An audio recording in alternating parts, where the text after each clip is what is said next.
That's James's meal for today. So it's pasta, some cheese, and some beet balls, and the salad.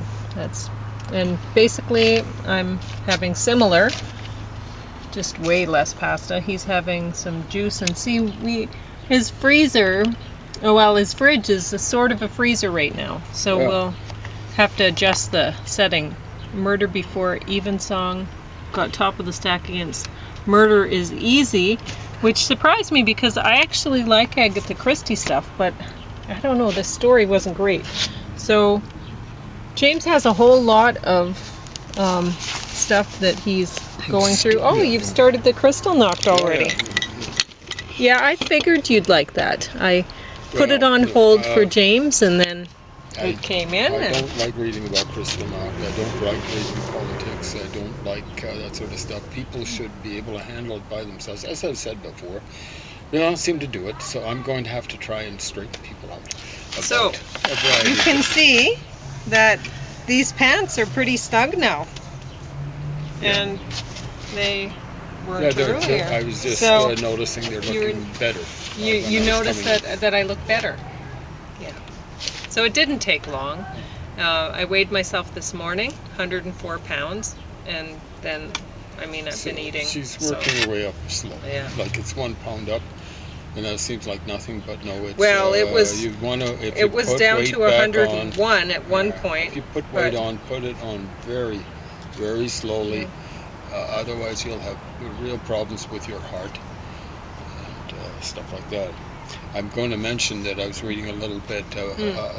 It would be ghost-written, I think, autobiography. No, it's just a biography, we'll say, of Shania Twain.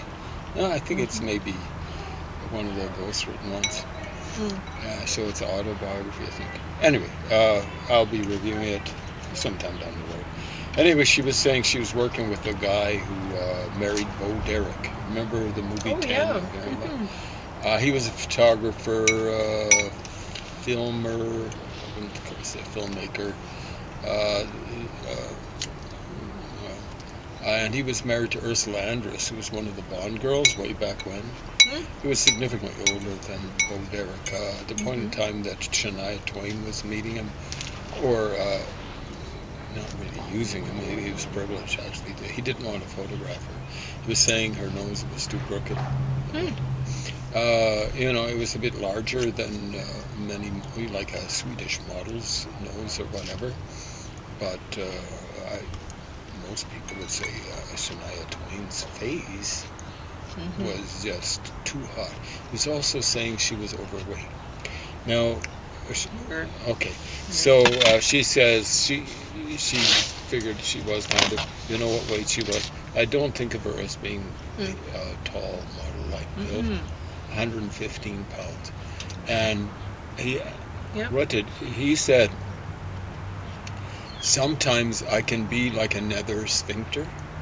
Well, guys like women thin. And she actually went up nose to nose with him and said, right now you are being a nether sphincter. And she didn't say nether sphincter. She used the non-technical term. Shania Twain is a good Canadian girl. Or girl originally, a woman now. Mutt Lange was cheating on her, I think, with her best friend. And she just told Mutt Lange goodbye. Wow, she's awesome. Yep. Yeah. And good role model. Yeah, exactly right. Now, if you've got kids, sometimes you're in a bind. I don't know if she had her son then. You're in a bind. You can't just drop a guy on his pointed head. But try to get away from chimps like that. They will be repeat offenders in almost every case and stuff like that. I have no use for guys like that. Like I can remember one time there was a guy I was playing soccer with on the team. And I was kind of friendly with him. And we went back to his place, and he was going to give me a ride home, but he was saying to his wife, I'm going to give James a ride home, but we're going to drop in on a bar afterwards. And she made what I thought was a scene, and don't drop by the bar, come back to the family. And I vouched for him. I said, well, I'll be with him, and I don't know. I wouldn't. Did you regret having vouched for him? When we hit the bar, right away, he said, look at my finger. Which finger is it? Mm-hmm. What wasn't on the finger? Yeah. And I'm sitting there thinking to myself, and I should have said it to him. But he was on the team, and I was very shy back then, but whatever. I was sitting there, you useless piece of, let's say, work. But, it was, my relationship to him as a teammate was never the same after that. What a scumbag, like you couldn't trust him with anything, really. If he's going to do that to his wife. I mean, he had kids, too. It is bad enough a guy's cheating, or in his case, attempting to cheat. He was a fairly comely-looking fella. He wasn't the tallest, so most women wouldn't consider him a catch. But there you go. It's one thing cheating when there are no kids. When you cheat when there are kids, you are absolutely useless. A useless piece of, well, we'll say work again, but you know what I'm thinking. So, anyway, Murder Before Evensong. Now, this is 2 discs. I'm only on the first one right now. But this is like a feature-length movie. This is a mini-series sort of thing, or maybe it's a series and I just don't know about Murder Before Evensong. But it says it's based on the best-selling novel by Reverend Richard Cole. Yeah. So I guess he knows the business. Maybe not. Not a murder solving. I hope not. Yeah, I think I pulled the plug on this one, didn't I? Kind of halfway through. And it's going slowly and everything. Yeah. And I'm feeling like sleeping a lot of the time. But I don't think you actually drowsed off. Thing when I've been doing a lot of work, A lot of work. Honestly, moving that fridge of James's, and then like the little one wasn't that bad, but the little one, it was a challenge. I couldn't have really done any bigger than that. I realized without the dolly, because I did it without the dolly, the whole thing. We had a platform cart or whatever they're called. Well, I call it a trolley, but yeah. I do too. But 4 wheels and one little weird cart handle. It actually it's very strong. Taken the pressure way more than I thought it would. Yeah, but we only really were able to use that once we got outside. So we were sliding the fridge on. And well, when I say we, I mean me. Well, I did my job. I kept it from tipping me for over. Sure, and I kept it from tipping That's over. True. And I almost sacrificed my back to that. Yeah. If it had kept going, my back would have gone with it. Anyway, that was a big ordeal. But then the little one, like the big one, I was so frustrated, and finally I did slide it down the stairs correctly, and fairly safely, and then it got to the bottom and I had to push it up, and over a bit of a sill. Boy, that was the hardest part. And I got it out the door, and we took a very long time, because at every step we were like, okay, how are we going to do this, right? It's better to do that than just pushing on ahead. And so we figured it out. Between the two of us. Because honestly, I was going to get a dolly. We were like, okay, should we buy a dolly? Should we rent a dolly? And I was thinking, there's no way. I can't possibly get the dolly. Like, I won't be strong enough to use it to get down the stairs. And so I thought, well, if I can't do that, then what's the point of it? Then I'm just going to slide the fridge down the stairs. And it worked. But I had to get the little one up the stairs, so I had to actually pick it up. So that's when my back actually hurt. Was like I have a lot of bruising from the big one. An amazing amount of bruising. Amazing. But the little one was when my back got hurt. But then an Epsom salt bath and I felt quite a lot better. And I'm feeling good now. So honestly, wow. Yep. Awesome. I couldn't have done this a year ago. Or, you know, for the last, 15 years? It's been a long time. My back has been so bad. But good now. So, good enough to move the fridge. It probably will never be. So, yeah, whatever. You know, it's all relative, right? So, yeah, Murder Before Evensong, it still got above this one because this one was just, frankly, pretty stupid. Like, I don't know. Still, I'm quite far into the first disc. It must be near the end by now. And I don't know who done it, which is strange for me. I usually know pretty quickly. But this one I don't know. I'm not sure. I'm trying to follow everything and I don't know. So, yeah, this one I had a pretty good sense of who done it. And frankly, I didn't really care. I didn't like the story. I didn't find it believable. And I don't think the acting was terribly bad or anything in this. But wasn't terribly good. Yeah, there was nothing to really pull me along. Which, wow. I mean, the lead character, the guy who's solving the mystery, so unrealistic. Or so unrealistic. That I just couldn't fix on it.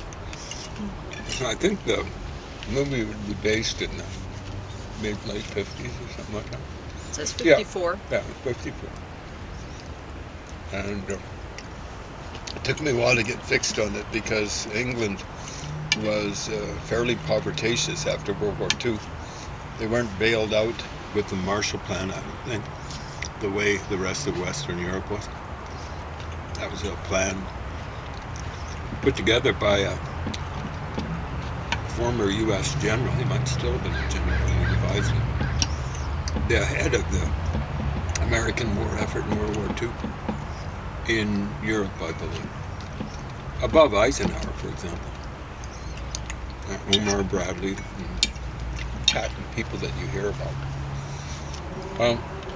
He wasn't that bright when it came to strategy in Europe. Neither was Omar Bradley, neither was Eisenhower.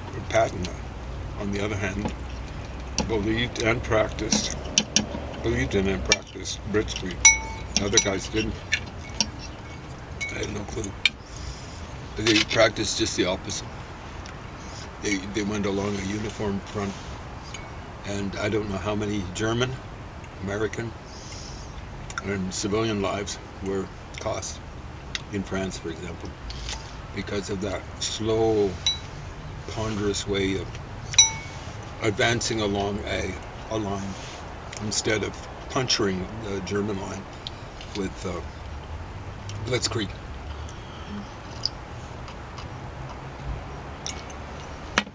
The Brits, I think, would have preferred to have gone using blitzkrieg, using a guy called Monty or Montgomery, who practiced blitzkrieg, and so did Patton. But Patton wasn't. The English weren't calling the shots at that point in time, and Patton, amongst Americans, wasn't. Anyway, England was poor. And initially, I'm looking at the cars that the folks are driving on in this movie. Well, it's the 30s, but I don't know. Many of them were flashy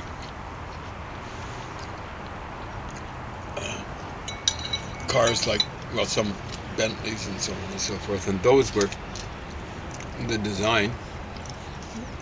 Even the ones they were putting out when I was a kid, like 64 and stuff like that, were old-fashioned.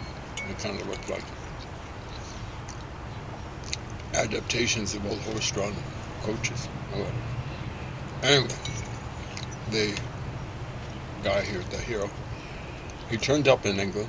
He's from Nigeria. And he's speaking not quite the King's English. It seemed like a bit of a... Excuse me.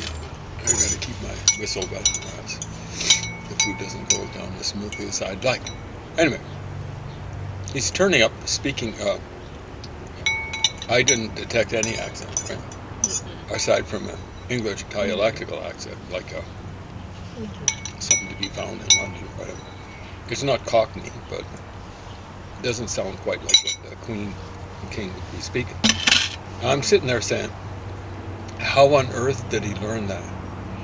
Because I was actually raised in a British colony when it was a British colony.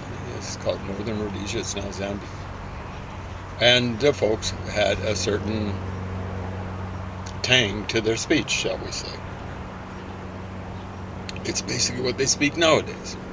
It's basically, with mutatis mutandis, what folks speak in Nigeria. You know? They showed him partying with a fellow people of color from Africa, it looked like, although it sounded as though the patois sounded more like Jamaican. But who's keeping track, aside from me? Anyway, they think he's kind of a stick in the mud or whatever, and they want to be partying down. At the party, they're shaking their hindquarters and stuff like that. You know, I'm going to lay something down. I'm going to be channeling Nietzsche. I don't care for him that much. But this is one thing he got right. He didn't like Richard Wagner. Who does? Well, Nazis and their ilk. I guess he didn't even like his music. Originally, he was an enthusiast. But here's what he said about Wagner. But it applies to people who do music, and it applies to people who live their lives for music, okay? The world revolves, but not around the makers of new noises. And I'm going to revise that just a little bit. The world revolves, but not around the makers of new noises. Still less around folks who are constantly devising new ways to shake their butts. Right? I'm not impressed with people who go around, I can think of new ways to shake in my butt. Or some hip-hop video. Or some rhythm and blues kind of thing. I'm not saying cut that out. Okay, but tone it down. He wasn't a dancer. No, he wasn't, and I'm getting to that. Tone it down and read a book. So it turns up he's more civilized than the English. The English folks, especially the Lord of the Manor and the Doctor, who's a professional, at least in name, they're portrayed as drooling idiots. The smartest people in this who did the woman from South Asia marry? Was she married to the Doctor? I don't know.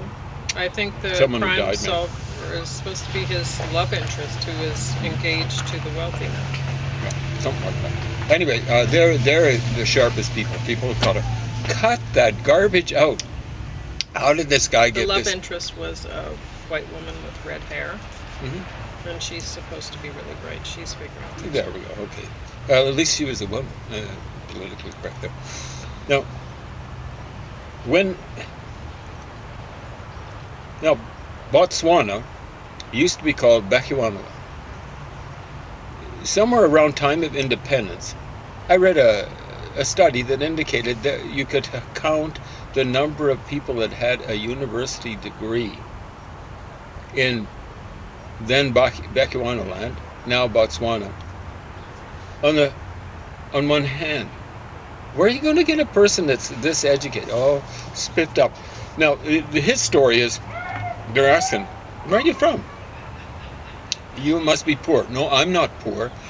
My folks or whatever have, he was saying, like the equivalent of 1,000 acres. 2,000 acres. Was it acres? 2,000 acres of land. It wasn't square miles. We'll say acres. But anyway, that's stunning. Anyway, it's like 3 square miles of... Which, interesting. No, it's because acres. Yeah. They wouldn't have said acres, because that's They would have said hectares, no? No. The English, up until almost your lifetime, were still using what they called the imperial system, which is roughly what the Americans still use. Okay? So they'd use acres. It's just the way it goes. Maybe I heard it right. Yeah. Anyway, so I don't think they had oil concessions then.